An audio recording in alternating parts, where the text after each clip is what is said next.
Você está grávida? Conhece alguém que está grávida? Sabe os riscos e o impacto de ter um parto prematuro? Sabe o que fazer para prevenir o parto prematuro? Então preste atenção nesse vídeo, que é disso que eu vou falar. Trabalho de parto prematuro. O parto prematuro é uma condição associada a muitos riscos à saúde da criança, além de grande impacto emocional nas famílias e custos elevados para o sistema de saúde. É mais frequente do que as pessoas imaginam. Só para você ter uma ideia, estima-se que 1 em cada 10 nascimentos seja prematuro. Ou seja, isso representa sim uma ameaça às gestantes. Daí a importância de entender o problema e seguir as recomendações preventivas. Antes de fatores de risco e medidas preventivas, eu preciso explicar um pouco sobre o que é trabalho de parto prematuro e seus problemas.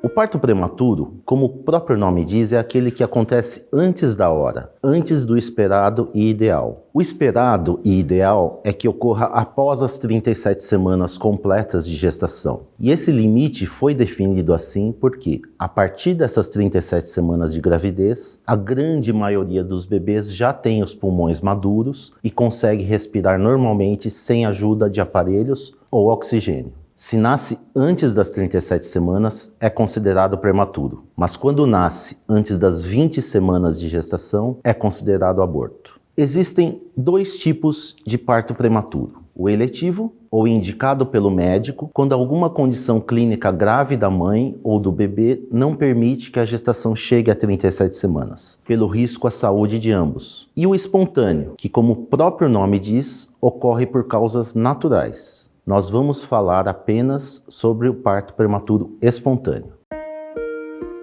E qual a importância do parto prematuro? Qual o risco que isso traz ao bebê? O parto prematuro é a maior causa de morte neonatal e mesmo que a criança sobreviva, ela ainda tem um risco de sequelas a longo prazo. Por exemplo, o atraso de desenvolvimento neurológico, paralisia cerebral, dificuldades de aprendizado, problemas de visão e audição e doenças crônicas como a asma. Sabemos que quanto mais prematuro nasce, maior o risco de complicações e sequelas. Assim, o risco de quem nasce com 32 semanas de gestação é maior do que o risco daquele que nasceu com 35 semanas. Se nasce com 30 semanas, o risco é ainda maior e assim por diante.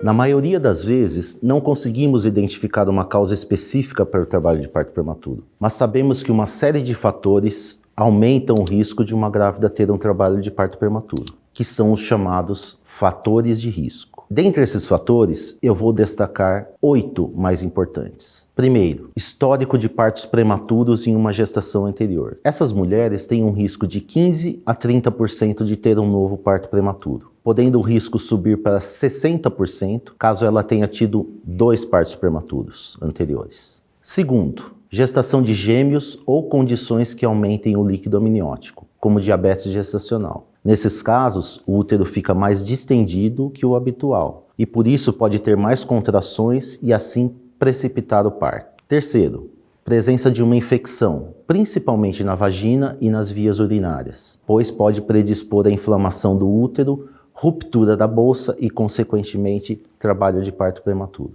Quarto, idade da grávida. Gestantes muito jovens ou muito idosas têm maior risco. Quinto, doença clínica materna, como diabetes, hipertensão, doença da tireoide e obesidade. Sexto, depressão e estresse emocional.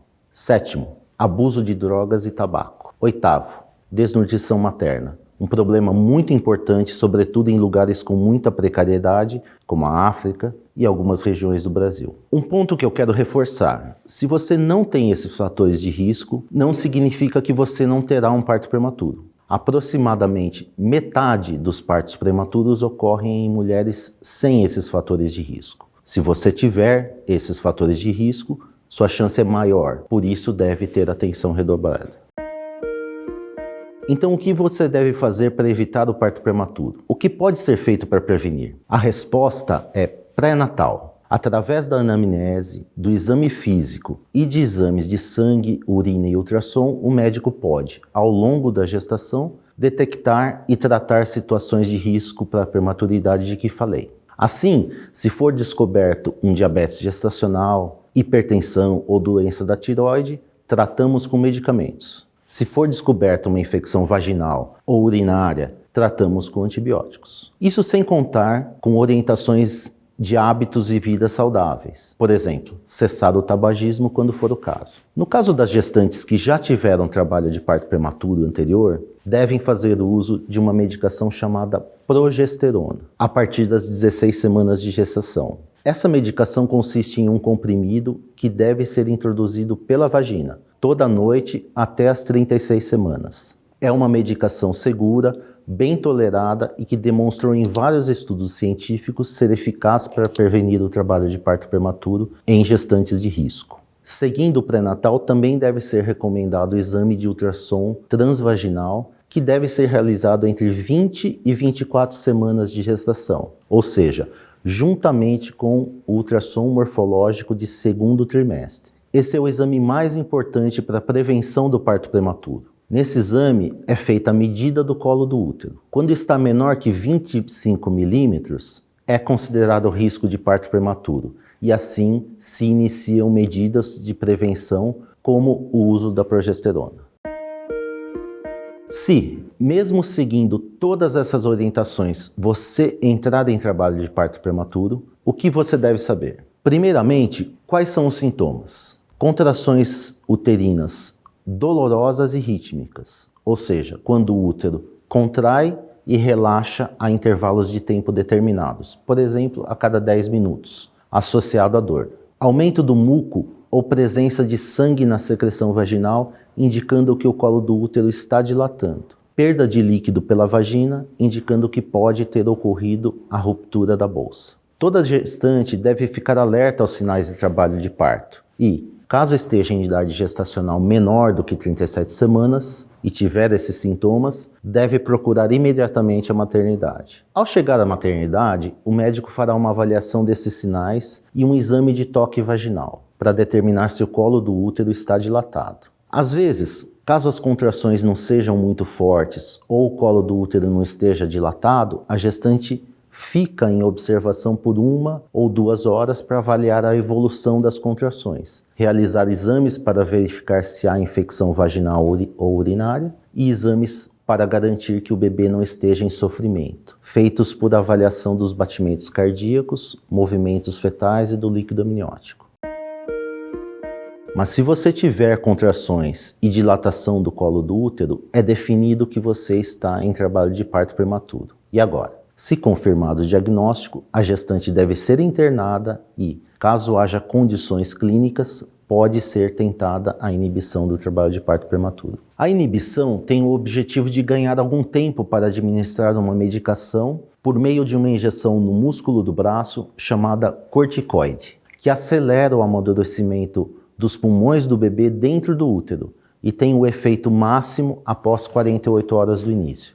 Ou seja, tentamos segurar a gestação por mais 2 dias para ter esse amadurecimento pulmonar usando o corticoide. Porém, não são todas as vezes que podemos inibir o trabalho de parto prematuro. Para isso, temos alguns critérios para a inibição. O bebê deve estar bem, a mãe não deve ter nenhuma doença grave, a dilatação do colo do útero não pode estar tão avançada, a bolsa não pode ter rompido, pelo risco de infecção grave no útero, e além disso, devido aos menores riscos associados ao trabalho de parto prematuro tardio, a inibição só deve ser tentada até o limite de 34 semanas completas de gestação. Uma vez que você está em trabalho de parto prematuro e tem os critérios que autorizam a inibição, é isso que fazemos. E como é feita essa inibição? Muitas vezes, o trabalho de parto prematuro cessa apenas com medidas simples, como repouso, hidratação e controle da dor. Mas para a inibição completa das contrações, pode ser necessária a administração de medicamentos por via oral ou pela veia.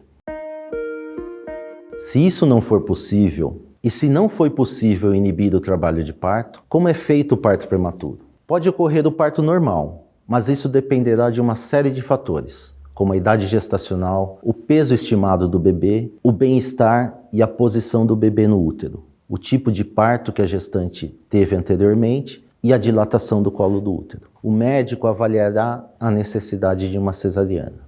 No final, espero que tenha ficado clara a gravidade do parto prematuro e a importância do pré-natal. Ir às consultas, Fazer os exames e seguir as recomendações do médico no pré-natal são fundamentais para prevenir o trabalho de parto prematuro. E é claro, se tiver dúvidas ou estiver tendo sintomas, procure seu médico obstetra. Esse é o objetivo do canal Doutor Ajuda. Educação em saúde. Trazer informações em saúde e bem-estar para você se cuidar melhor e do seu bebê também. Você está gostando do canal Doutor Ajuda? Então se inscreva no canal. Para se inscrever, você tem que entrar na página do canal Doutor Ajuda no YouTube e clicar em se inscrever. Tá vendo esse sininho aí que fica aí do lado? Clique nesse sininho que automaticamente você vai receber os vídeos toda semana. Se você gostou desse vídeo que acabou de assistir, deixe seus comentários, curta e compartilhe com seus amigos e familiares.